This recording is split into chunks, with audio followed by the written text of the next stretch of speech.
शाम ढल रही थी जब वो साईं लोग की आरामगाह पर पहुंचा। कोई बेआरामी तो नहीं हुई साईं लोग? उसने स्क्रीन पर नजरें जमाए साईं लोग से पूछा। ना वडेरा साईं ना, आपने तो यहाँ दिल खुश रखने का सारा सामान रखा हुआ है, उसने नदीदे बच्चों की तरह खुश होते हुए कहा। अरे बाबा, ये तो कुछ भी नहीं, हमारे साथ दोस्ती लगाई है तो अपने शहर को भूल जाओगे। ये कहते हुए उसने घंटी बजाई। दूसरे ही लम्हे वो ही खूबसूरत वेट्रेस अंदर आ गई जो साईं लोग के असाब पर पहले से सवार थी। आज रात ये छोरी तुम्हारी मेजबानी करेगी। बाबा साईं लोग, यहाँ सब कुछ मौजूद है, जब तक जी चाहे ऐश मौज करो, जब जी चाहे जहाँ जाना चाहो हम पहुँचा देंगे। शुक्रिया वडा साईं, तुमने साईं लोग को खरीद लिया। अब मुझसे हाथ मिलाया है तो जल्दी मेरा और मेरे बाप का फर्क समझ जाओगे। दोनों कुछ देर तक इधर उधर की बातें करते रहे। इस दरमियान वडेरा सोलंकी ने उसे यकीन दिला दिया था कि उसकी बाप के कत्ल का किसी को पता ही नहीं चलेगा।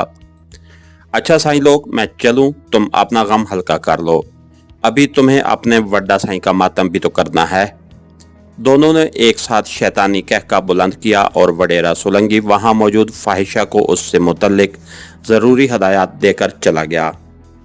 तीसरे रोज वड्डा साईं की लाश मकामी जंगल के बाहर से मिली थी। ये जंगल डाकुओं का मस्कन था जहां मुतअद्दिद पुलिस मुकाबले हो चुके थे। इस तवील जंगल में डाकुओं की खुफिया पनाहगाहें थीं और लोग कम ही उधर जाया करते थे। एक बकरियां चराने वाले को वड्डा साईं की मसख लाश जंगल के नजदीक इस हालत में मिली थी कि उसका चेहरा नाकाबिले शनाख्त हो चुका था। लाश मिलने की इतला पर सबसे पहले वडेरा सोलंकी मौके पर पहुंचा था। उसके चेहरे पर सोगवारी अयां थी। शाम तक साईं लोग भी अपने मुरीदों समेत 3 बड़ी जीपों में शहर से यहां पहुंच गया।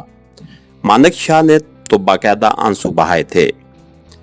वडेरा सोलंकी की तरफ से खसूसी प्रेस कॉन्फ्रेंस का एहतमाम किया गया, जिसमें उसने बड़े दुखी दिल से बयान जारी किया कि वड्डा साईं को सरकारी एजेंसियों ने कत्ल करके उसकी लाश जंगल में फेंकी है। उसने इस होलनाक पुरतशद्दुद कार्रवाई की शदीद मजम्मत करते हुए अपने बयान में कहा कि इस किस्म की रियासती दहशतगर्दी से हुकूमत उनके अज़ाइम में कमी नहीं ला सकती और वो डटकर जुल्म का मुकाबला करेंगे, अपने सूबे के अवाम को उनके हकूक दिला कर रहेंगे।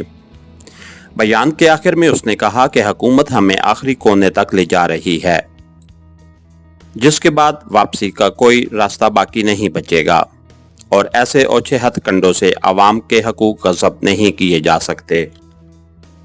साईं लोग ने कोई बयान जारी नहीं किया था जब इखबारी नुमाइंदों ने, जिन्हें वडेरा सोलंकी के कारिंदे अपनी एयर कंडीशनड गाड़ियों में शहर से यहाँ लेकर आए थे और जिनके पेट और जेबें अच्छी तरह भर दी गई थीं, साईं लोग से बार बार उसका रद्द अमल दरियाफ्त किया तो उसने सिर्फ इतना कहने पर इक्तफा किया कि वो गैर सियासी आदमी है, अल्लाह लोग है, उसे इन मामलात से क्या लेना देना। वो कुदरत के इस फैसले को कबूल करता है, लेकिन एक दरवेश होने के नाते से इस बात का अफसोस ज़रूर है कि जब उसका बाप मुजरमाना ज़िंदगी से तायब होने के बाद शरीफाना ज़िंदगी बसर कर रहा था तो उसे कत्ल क्यों किया गया। जब मकामी थाने ने वड्डा साईं की लाश पोस्टमार्टम के लिए हासिल करनी चाहिए तो उन्हें ज़बरदस्ती रोक दिया गया। वडेरा सोलंकी और एमपीए मानिक शाह ने एसएसपी से कहा कि अगर पुलिस ने लाश का पोस्टमार्टम करवाने की कोशिश की तो यहाँ आवाम पर काबू पाना उनके लिए नामुमकिन होगा। पुलिस ने भी खामोश रहना ही मुनासिब जाना, क्योंकि साईं लोग ने भी अपने बाप की लाश की मजीद बेहुर्मती करवाने से साफ इनकार कर दिया था। इससे पहले कि ये मामला सूबाई हेडक्वार्टर तक पहुंचे, उन्होंने लाश को गुस्ल देकर अपने आबाई कब्रिस्तान में दफन भी करवा दिया। रात गए तक साईं लोग के पास नजदीकी गोठों से लोग ताजियत करने आते रहे। साईं लोग को काफी देर तक खुद को सोगवार जहर करने का ढोंग रचाना पड़ा। रफ्त गए गम से निढाल साईं लोग को इस गम का गलत करने के लिए वडेरा सोलंकी जबरदस्ती अपने साथ ले गया, जहां सारी रात उसके खसूसी मेहमान खाने में साईं लोग अपना गम गलत करता रहा। सुबह उसे वापस उसके गोठ में पहुंचा दिया गया। 6-7 रोज तक ड्रामा रचाने के बाद साईं लोग अपने मुरीदों समेत शहर वापस लौट गया। उसके शहर पहुंचने के दूसरे ही रोज वडेरा सोलंकी और मानक शाह भी शहर पहुंच गए और साईं लोग ने उनकी खिदमत में कोई कसर न उठा रखी। वडेरा सोलंकी और मानक शाह शहर में थे जब उनकी गोट से करीबन 10-12 किलोमीटर के फासले पर मेन लाइन से गुजरती रेल गाड़ियों पर यके बाद दीगरे 3 हमले हुए। पहला हमला रात को एक ट्रेन पर किया गया, दूसरा हमला कुछ फासले पर उसके ताक़ुब में आने वाली एक लोकल ट्रेन पर हुआ और तीसरे हमले में तखरीबकारों ने रेल की पटरी उखाड़कर पेट्रोल की सप्लाई ले जाने वाली ट्रेन को एक तबाहकुन हादसे से दोचार किया, जिससे एक डब्बे को आग लग गई, जिसने सारी ट्रेन को गिरफ्त में ले लिया और ज़बरदस्त तबाही फैली। एक ही रात में होने वाले इन 3 मुख्तलिफ तखरीबी कार्रवाइयों के वाक़यात ने मरकज़ी हुकूमत तक को हिलाकर रख दिया। मुख्तलिफ एजेंसियों के लोग भाग भाग के मौके वारदात पर पहुंचे, जहां सिवाय तबाही के और कुछ नहीं था। मकामी पुलिस ने इस बागी डाकुओं का कारनामा बताया और मामूल के मुताबिक इस कार्रवाई को भी उनके खाते में डाल दिया। रेंजर्स की मदद से नज़दीक दूर के गोठों में मुख्तलिफ मुश्तबे मकामात पर छापे मारे गए, लेकिन वहां अब रखा ही क्या था। जिन लोगों ने ये घनौनी तखरीबकारियां की थीं वो तो कभी के महफूज हाथों में पहुंच चुके थे।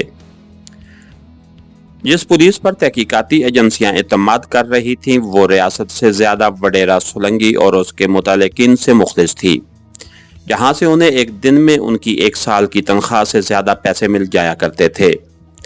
अखबारात की चीखती चिल्लाती सुर्खियों ने फिजा को मसमूम कर दिया था। उसकी आलूदगी में कई गुना इजाफा हो चुका था। लोग खुल खुला हुकूमत को गालियां दे रहे थे। अगर किसी ने उन्हें समझाने की कोशिश भी की कि ये गैर मुल्की साजिश है और तरबियत याफ्ता तखरीबकारों के हाथों अंजाम पाई है, डाकू इस तरह तंजीम के साथ और एक वाज़ेह मनसूबा बंदी लेकर तखरीबकारियां नहीं किया करते, तो लोगों ने उसकी बात ही सुनने से इनकार कर दिया। सरकारी एहलकार हुकूमत से अपनी वफादारी साबित करने के लिए अपोजिशन को गालियां देते रहे। अपोजिशन वालों ने सरकार पर लान तान शुरू कर दी और राह ने अपना उल्लू सीधा कर लिया। इसके साथ ही हमारी आज की एपिसोड का इख्तिताम हुआ।